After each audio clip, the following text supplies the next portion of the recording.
својот Facebook профил напиша дека признанието е големо ако граѓанскиот активист е повикан од председателот на државата за една ифтарска вечер.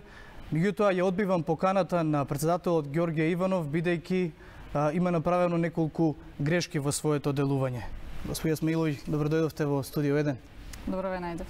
Која беше причината за тоа што јас кажав само мал дел од вашата објава, меѓутоа која беше причината зошто го одбивте председателот? Како што напишав на почетокот, јас воопшто не ја омаловажувам или негирам институцијата председател во Република Македонија. Тоа е навистина една висока функција и сега би ми представувала чест да присуствувам или да со самиот чин дека сум поканета да присуствувам на една вечера и самиот чин организирање на ифтарска вечера која што е карактеристична кај нас муслиманите во месец Рамазан е навистина еден прекрасен чин и самата ифтарска вечера е вечера на сплотеност, на солидарност, на толеранција, на се она што всушност не имавме прилика да го видиме во минатите 10 години.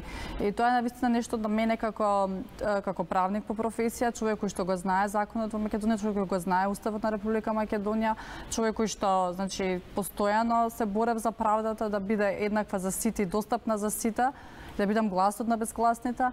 Едноставно таа функција не е доследно извршена од страна на председателот Иванов. Мене ми е жал, ми бил професор на правниот факултет и знам дека поседува способности и вештини, но не знам што се случува во изминатите неколку години. Едноставно не се почувствував пријатно да бидам дел од едно такво обкружување и бев дел од протестите кои што се случуваа во Македонија. Едноставно се гледам од другата страна на полето, него на нешто покрај. Но секако дека ифтарските вечери во резиденцијата на председателот или на другите локации се традиционални вечери кои што и другите председатели ги одржувале, не е некој преседан кој што се случува сега. Така да во иднина секако би прифатила доколку настанат промени. Секако председателот јас не можам да го сменам, имаме избори каде што ќе можеме да излеземе нашето право да го искористиме како граѓани. И Иванов нема право на уште еден мандат, што значи тој сигурно заминува. Да, така да сигурно и мислам дека граѓаните се ќе разбираат да бират човек со интегритет и со дигнитет, човек кој што ќе има лични способности и човек кој што нема да биде толку поврзан со својата партија од каде што го номинира. Зашто најмногу, бидејќи сте активистка, со текот на времето вашето име со активизмот кој што го правите расте, веќе сте доволно позната во Македонија како активистка, најмногу поради бегалците. Ако ве прашам, изминативе 2 мандата на Иванов, дали има една работа која што никако не може да му ја простите со неговите постапки? Иванов беше критикуван и од експертската јавност и од меѓународната јавност за неговите дејствувања и одредено во јавноста, барем слободно можам да кажам дека важи за председател кој што и премолчил тогаш кога не требало.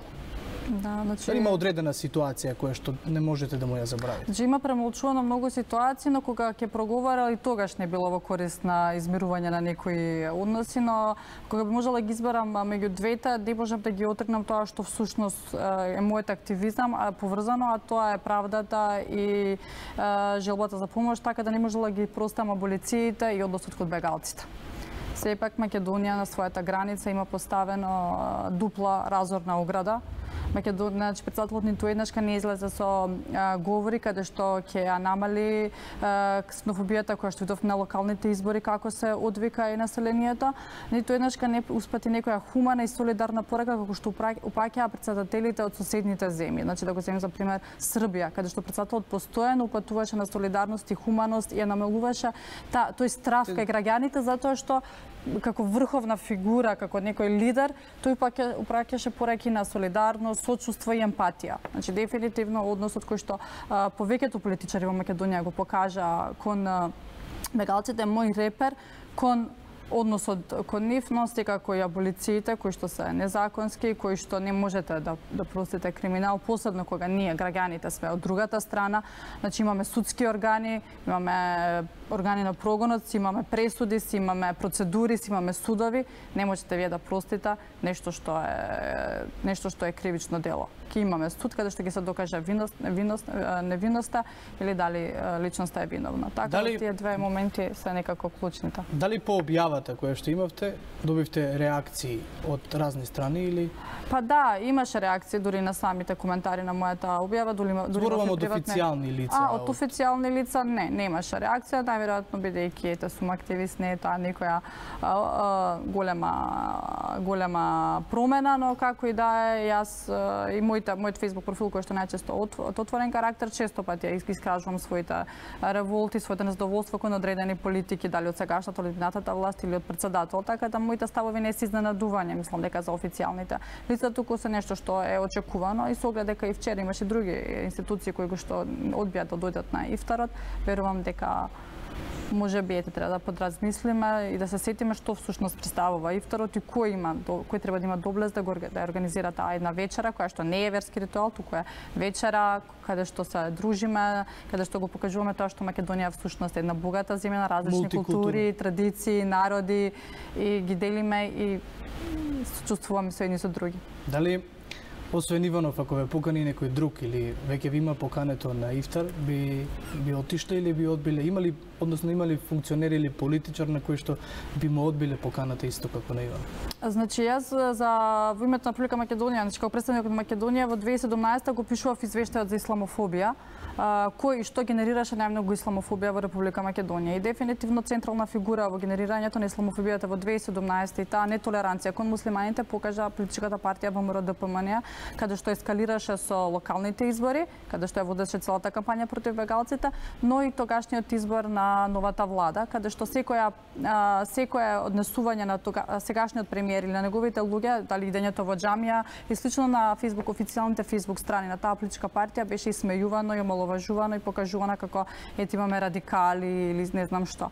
Така да дефинитивно таа партија јас се посочив како генератор на исламофобијата и не може да има никакви допирни точки со нешто што е дел од исламот, тоа се постите и месецот Рамазан. Така да со секогаш и никогаш не сум била во нивна близина, би одбила било каква, но дека со другите кои што немале во своето искажување, функционирање, делување јасна детолеранција, омраз или повикување на нетолеранција кон нас, граѓаните Република Македонија, ќе би прифатила. Претпоставувам дека партијата никако не би се согласила со ова, бидејќи ќе речат на официјални говори секогаш повикуваме на не, значи во моето истражување кое што може да го видат достапно и на веб страниците, каде што точно се посочени факти, да на една собраниска седница 88 пати е спомна зборот мигрант, значи тоа е сепак официјални пресконференции, официјални излагања, каде што веднаш после следниот ден на местото каде што е вршена пресконференцијата имаме почнаа потписите, собирањето и референдумот и каде што советниците само на локалната власт, советниците на ВМРО-ДПМН гласаа за референдум за дека не сакаме бегалци во својата земја. Значи не е само референдумот како право на бирање, туку целата реторика која го следеше референдумот, целата реторика поврзана со тоа беше навистина една ксенофобична и исламофобична. Ме интересира вашето мислење за последните случувања во Основното училиште Крсте Петков Мисирков во Радовиш, каде што имаше религиозен обред по повод Рамазан, пошто Министерството за образование достави казни за училиштето со тоа што велат државата е сепак секуларна. Значи, кога ќе споменеме дека Македонија е секуларна држава, дефинитивно не треба да работиме многу на тоа, бидејќи во изминатите години немавме прилика да ја видиме секуларноста на дело, каде што видовме многу мешање, привилегирање на одредена верска заедница, спротивно на другите, напротив и кршење на самата секуларност. Но со оглед на ифтарската вечера која што се одвиваше вон часовите, се одвива во град во кој што немате сали каде што можете вие тоа да го организирате, како што во Скопје имате 1000 ресторани каде што вие можете да ги организирате тие вечери. Училиштето е искористено само како можност да се соберат на еден голем простор децата и родителите кои што постат. Значи воопшто не беше апел сите да дојдат и воопшто не беше искористено училиштето во апелот, туку локацијата на одржувањето на вечерата ќе биде училиштето. И езанот или повикот на прекинот на постот не е обред, туку тоа е како да го навиете алармот кога е време да почнете да постите. Сега е време да јадете. Така тоа звучеше и вчера на вечерата кај председателот истиот протокол беше. Имаше езан, значи ритуалот кој што имавме прилика да видиме, кој што неставно е само како повик, сега е време да јадете. Значи воопшто не се работи дека училиштето организирало верски обред, туку училиштето е користено во 8 часот навечер кога нема ученици, нема настава и повикот бил организиран од страна на тројца учители кои што се од Радовишко место, чисто од логистички причини е избрано училиштето. И навистина сметам дека директорката ни училиштето не смеат да бидат казнати, посебно бидејќи се работи за едно место не толку развиен место каде што казната од 2,5 илјади евра дефинитивно ќе не успособи училиштето во некои реализирање во некои проекти. Како и да е, можеби како некоја опомена, блага, но сметам дека не е нарушена секуларноста во Република Македонија и сметам дека религијата не се вмешала во училишните клупи. Во тоа училиште се учи историја, се учи социологија на религиите, запознавање на народите, така да воопшто не гледам причина дека сметам дека е нарушено некоја од уставните начала на Република Македонија.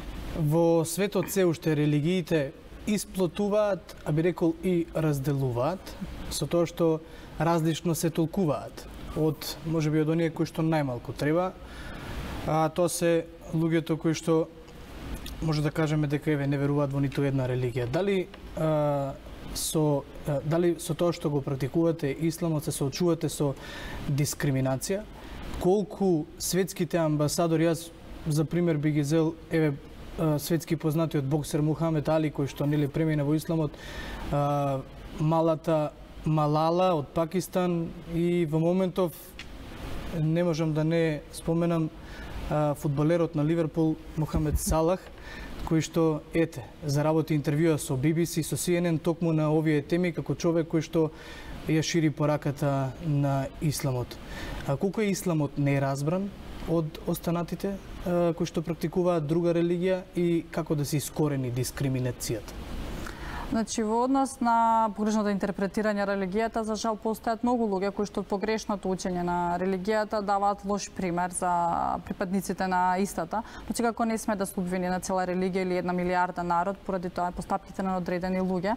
И драго ми е што го спомнавте познатите примери на фудбалерот од Ливерпул или Лајри Рибери, кој што исто така е муслиман во последните неколку години од својот живот, каде што вистинското практицирање на исламот е нешто што ве тера да бидете дел од општеството и да допринесувате за подобро општество и да помагате, како што е примерот со фудбалерот од Ливерпул, да им помагате на луѓето кои што се заборавени од системот. Да, за оние кои што не знаат, тој е човекот кој што после стекнатото големо богатство се враќа во Египет, во неговиот град и прави цела една водоводна мрежа, амбуланти. Дури и на човекот кој што го грабил неговиот татко и ништо решава да му прости на текот на судска постапка за да човекот може да има добра рехабилитација. Тоа е практицирање на ислам. Значи тоа е практицирањето да олесните, да помогнете, да се солидаризирате, да учествувате во големи промени, да учествувате во случувањето што во вашето општество, да бидете едноставно промотор на добрите вредности кои што во исламот ги има и текако. Затоа за жал, во Македонија среќа е што исламот не е нова религија, нити муслиманите се дојдени во Македонија, ние сме дел од општеството, дел од друштвото и не се соочуваме со дискриминација на основ на религија. Постојат одредени случаи тука и таму каде што ние ги следиме и ги репортираме, но институционална дискриминација не постои. Можеби постои дискриминација по однос на нација, но во однос на религија не сум се ни почувствувала ни јас како дискриминирана, а ниту некои мои сонароднички, велам од системот.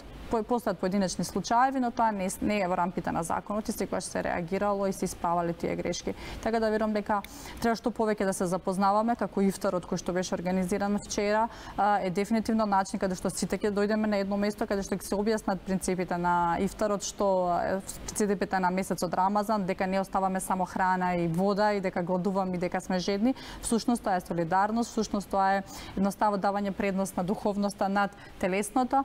Така да сите тие чекори се добри да се здружиме, да се запознаваме и дефинитивно мислам дека во последните неколку години направивме добри чекори кон тоа. Бидејќи, како што најавив и на почетокот, нели активна бевте и сте со бегалците во Македонија, особено во најголемиот бран на бегалската криза, колку бегалци се останати во државата според проценките на Легис и колку државата работи за да им го олесни токму животот на овие бегалци кои што веројатно не по своја вина се нашле во држава во која што претходно можеби и не знаеле каде постои на мапата? Македонија, како и во 2015 и сега, останува транзитна земја за бегалците кои што се наоѓаат на нејзина територија. Во моментот и понатаму се активни двата транзитно прифатни кампови на грчката границата со Грција и со Србија. Тука имаме бројка која постојано варира, но никогаш не е поголема од 20 до 25 бегалци. Дефинитивно има поголемо движење овој период, летниот период, но она што е битно за населението Македонија да знае дека во Македонија имаме само 6 бегалци кои што побарале заштита од Република Македонија, но за жал не нашле соодветна заштита во Македонија.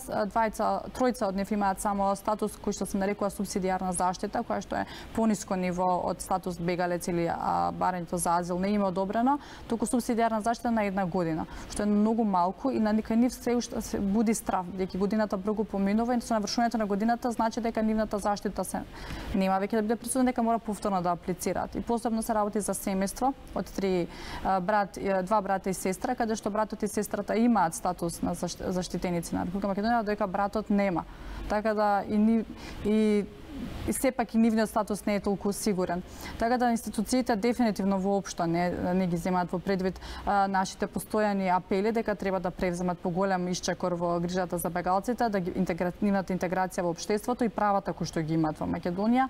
Како и сега, не знам колку запознае на јавност, имаме нов закон за меѓународна заштита, меѓународна и привремена заштита, која што беше донесен без консултирање на стручната јавност, беше донесена, имавме прилика да даваме своји коментари кога беше на профилот на ЕНАР, но сепак не бевме консултирани, изгласан е законот, во кој што има многу недоследности, спротивни на Уставот на Република Македонија, и така да Сдруженијето на млади правници го однесе од две одредби од тој закон однесе пред Уставниот суд на Република Македонија. Така да после 4 години постојано да ги правиме истите грешки и да не се грижиме за тие кои што имаме меѓународна обврска да се грижиме, е нешто што на вистина буди кај нас некој вид на фрустрација и мислам дека време е веќе ние невладините се повлечеме и државата да ги преземе грижата. Тие бегалци во Македонија немаат социјална заштита, не примаат социјална заштита иако по закон им следува и немаат ни здравствена заштита и сместени се во објекти кои што им помагаат невладините да ги платат, а не државата. Бидејќи центарот за азил, за братен на азил не е соодветно место за некој кој што одлучил да остане во Македонија да живее, се надевам.